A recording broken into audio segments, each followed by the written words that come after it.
Welcome to the Deep Dive. Today, we're taking a closer look at pop sensation, Sabrina Carpenter. Mm-hmm. Her new album, Man's Best Friend. It just dropped, and, well, it's already got everyone talking. Definitely making waves. Yeah, and what's really grabbed our attention is this striking statement she made in an exclusive CBS News interview. She said the album is not for the pearl clutchers. Which is quite a line. It's a bold claim, isn't it? It immediately makes you wonder, what exactly does she mean by that? And why is that phrase hitting such a nerve right now? Right. So to help us figure this out, we've pulled from that CBS interview and also a really insightful CNN analysis. It's titled, Sabrina Carpenter's Man's Best Friend. Her pearl-clutching magic explained. Aptly named. Totally. So our mission today is basically to unpack her unique appeal, understand this pearl-clutching magic CNN talks about, and sort of figure out how she's capturing the cultural moment so effectively. Yeah, and it's more than just a catchy phrase, It's not just defiance for defiance's sake. What we're looking at here really points to a very deliberate, kind of sophisticated artistic strategy. Okay. We're going to explore how she's blending humor, genuine confidence, and a touch of provocation. It seems very much by design. Right. And this deep dive, it goes beyond just the songs themselves. It's about understanding the why behind her rapid rise and how she's engaging with her audience in this, let's face it, pretty polarized landscape today. Okay, so let's start right there with that quote from the CBS interview. It is not for the pearl clutchers. When you first hear that phrase, what sort of, images or feelings does it spark for you? For me, it almost feels like she's drawing the line, inviting some people in while kind of playfully pushing others away. That's a really good way to put it.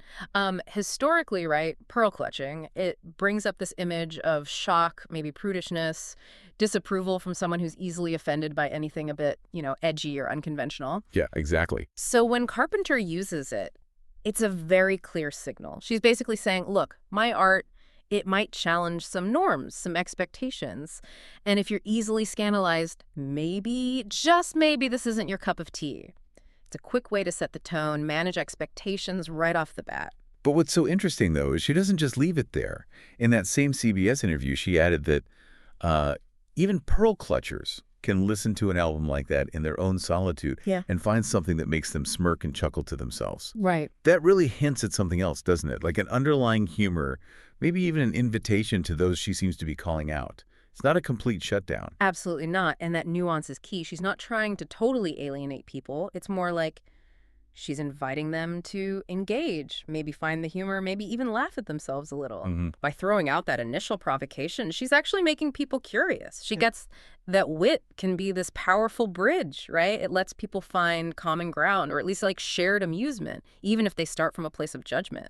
It's pretty clever, subverting expectations. And that use of humor, that strategy, it brings us right to the core of what CNN was analyzing. Yeah. They argue her pearl-clutching magic isn't some mysterious thing. It is her humor, making people laugh, making them smirk. How does that connect? And why is humor such a potent tool for her? Well, it connects directly to that idea of subversion and invitation we were just talking about. Humor can be this amazing Trojan horse for deeper messages. And this is where her intelligence really comes through. Jack Antonoff, her frequent collaborator, producer, he had this brilliant insight in Rolling Stone. Oh, yeah. What did he say? He described her as, quote, as intelligent as someone can possibly be, which is why she's funny. That's not just flattery. He's pinpointing something fundamental. He observed, when she says something incredibly profound and then shucks it away with a joke, it almost hits deeper. Think about that for a second. Yeah. She gives you this line that makes you pause, think, maybe feel something, and then bam, a joke disarms you. But the thought, it lingers. Right, it doesn't just disappear. Exactly. And this blend, depth, and humor, Antonoff says, it's something I've personally been yearning for, and I think other people have been too. In a world that can feel, overly serious sometimes. This mix is refreshing. It lets her songwriting be distinct, but also really effective. She's tapping into this collective desire for art that's entertaining, but still has substance, That is a really smart approach, that comedic timing, that wit. Yeah. It lets her handle subjects that maybe another artist might make sound preachy or just plain controversial. Totally. She manages to get her message across, often with an edge, but the humor makes it way more digestible, more relatable. It's like she's saying, yeah, let's talk about this, but let's have fun while we're doing it. Exactly, and having fun seems central to her whole persona. Yeah, moving on a bit. The CNN article notes that while, sure, groups of young women may dominate the front rows at her shows. Which they do. Right, but her appeal definitely goes broader, reaching the rest of the world. That kind of wide reach, it's pretty remarkable today. What is it about her image that's so captivating? How does she connect so broadly? Well, I think a key thing to remember is how carefully she's built this persona. It feels empowering, right? Her music gets described as playful and confident, often sexual and frequently funny. And crucially, it's delivered with wit and a knowing wink. That wink feels important. It is important. It signals she's in on the joke, she's in control. This whole package expands her audience. She's provocative, yeah, but not alienating. Confident, not arrogant. Funny, but not shallow. And look, this didn't happen overnight. She's been, as they say, honing her craft for more than a decade. She's 26 now, started as a Disney Channel star. Right, quite the evolution. Exactly. That journey, combined with this carefully curated image, it adds depth. So when she says this is just fun and that's all it has to be, CNN rightly points out that should not be mistaken for silly. Okay. It's absolutely a deliberate, very effective strategy. It makes her relatable, maybe aspirational, and just entertaining for a huge range of people. Everyone's invited to the party, basically. Okay, now, this brings us to something maybe even more provocative. Let's talk about that album cover, Man's Best Friend. Ah, yes, the cover. It shows Carpenter on her hands and knees, and there's what appears to be a man holding a handful of her blonde hair.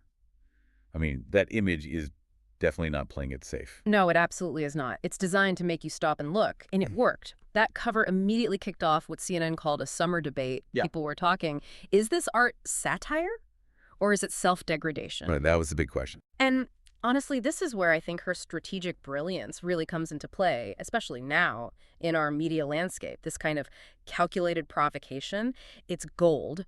It generates interest, the currency of culture.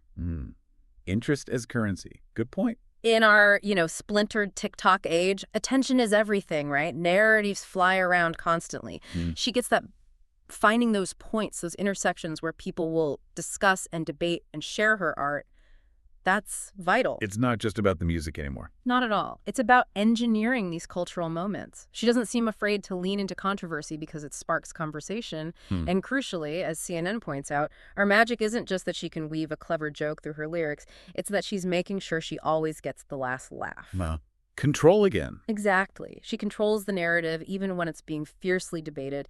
And that's a huge part of her empowered image. It shows us that sometimes in this noisy digital world, you need clear, bold statements, even provocative ones, to cut through and get people talking. It's an incredible balancing act, isn't it? Sparking chat, but staying in control.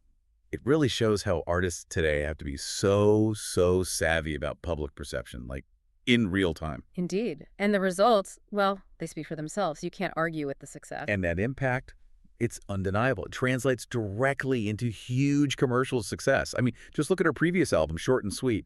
That was massive, a real breakthrough. Oh, absolutely massive. The measurable impact of this whole approach. The humor, the confidence, the calculated risks, it's actually kind of astounding. Short and Sweet was a monster album. Hits like Espresso, Please, Please, Please, Taste. Everywhere. You couldn't escape them. Exactly. And get this, she became the first solo act to have her 3 first hits in top 5 of the Billboard Hot 100 at the same time. Wow. That's history right there. That's not just catchy pop songs doing well. That's a fundamental shift. It shows how her unique blend, the wit, the persona, the smart provocation, it completely reshaped her image and just catapulted her into the absolute top tier of pop culture incredibly fast. And the Grammys too, right? And she cemented it all by winning 2 Grammy Awards for that album. So you see, her intelligence, the humor, that empowering vibe, her strategic risks, they aren't just artistic quirks. They directly translate into huge, measurable success in the industry and culture. It's really a masterclass in building relevance today. So as we kind of wrap up this deep dive, it just seems abundantly clear Sabrina Carpenter's new album, Man's Best Friend, and just her whole artistic approach. It's this powerful mix of wit, confidence, smart provocation, all wrapped up in this idea of fun. Yeah. She's not just putting out songs, she's carefully building a persona and actively engineering these big cultural moments. So what does this all mean for you listening right now?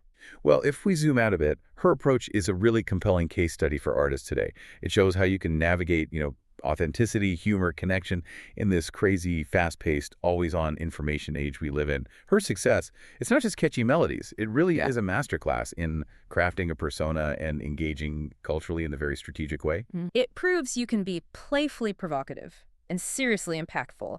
It's about knowing your audience and understanding the cultural currents. And maybe just a final thought to leave you with.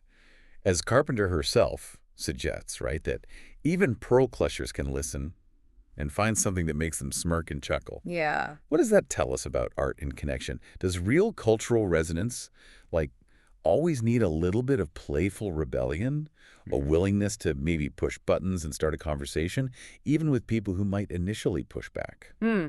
Interesting question. Perhaps it's just a reminder that sometimes the messages that hit hardest and reach the widest, well, maybe they really are delivered best with a wink and a smile.